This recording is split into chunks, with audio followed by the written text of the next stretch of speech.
ভালোবাসা। সে প্রসঙ্গে রব্বুল আলামিন অসংখ্য গণিত আয়াত বলেছেন।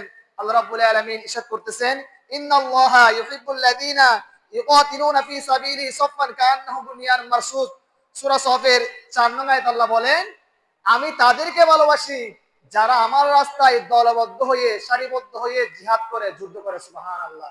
তাহলে আল্লাহ আমাদেরকে শিক্ষা দিচ্ছেন যুদ্ধ করার জন্য, আল্লাহ আমাদের শিক্ষা দিচ্ছেন ইসলামের খেদমত করার জন্য, ইসলামের জন্য নিজের জীবনকে উৎসাহিত করার জন্য, উৎসর্গ করার জন্য আল্লাহ শিক্ষা দিচ্ছেন। আজকে আমরা এই আয়াতগুলো ভুলে গেছি।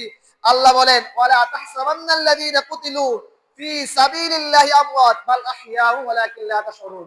আল্লাহ ইরশাদ করেন, তোমরা মনে করিয়ে না, তাদেরকে মনে করিয়ে যারা মারা গিয়েছে ফি সাবিলিল্লাহি আমওয়াত, আল্লাহর রাস্তায়।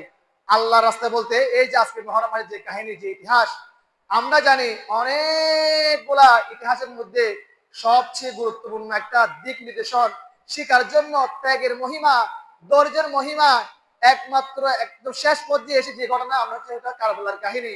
সেজন্য আল্লাহ বলেন, ওয়ালা তাহসাবান্নাল্লাযীনা কুতিলু ফি সাবিলিল্লাহি আমওয়াত বাল আহইয়াউ ওয়ালাকিন লা তাশউরুন। তোমরা মনে করিও না যারা মারা গিয়েছে আল্লাহর রাস্তায় তারা মারা গিয়েছে। সুবহানাল্লাহ। তারা মারা যায়, মারা যাওয়ার পরে আলেমে বারজাখ, যে কবরের জিন্দেগির মধ্যে, ওই কবরের মধ্যে তারা কি পায়?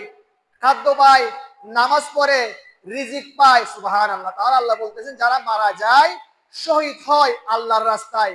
আল্লাহর রাস্তায় বলতে ইসলামের খেদমত করতে গিয়ে, ইসলামকে জিন্দা করতে গিয়ে। সেজন্য অনেক সময় দেখা যায় অনেকজন বুঝে না, বলে যে ইসলাম জিন্দা হতা হে হার কারবালা কি বাত। এখন এটা অনেকজন ব্যাখ্যা করে শুধু কারবালার কাহিনী না, কারবালা বলতে ত্যাগ।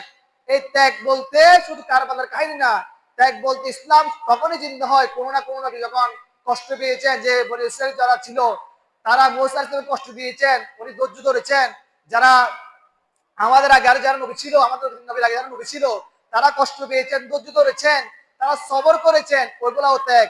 শেষ পর্যায়ে এসে আমরা যে ত্যাগের কথা বলি সেটা হচ্ছে কারবালার কাহিনী, কারবালার ইতিহাস। কারবালার প্রান্তরে ইমাম হুসাইন নিজের জান, নিজের প্রাণ কুরবানি করার পরও ইসলামের জন্য কখনো এজিদের কাছে মাথা নত করেন নাই। এটাও একটা ত্যাগ। সুবহানাল্লাহ। তাহলে এই যে আমরা যে কারবালা বলেছি, অনেকজন বলে যে কারবালার পর ইসলাম জিন্দা, না, কারবালা বলতে ত্যাগ বুঝতে হবে, শব্দ বুঝতে হবে। আপনি আজকে যারা এখানে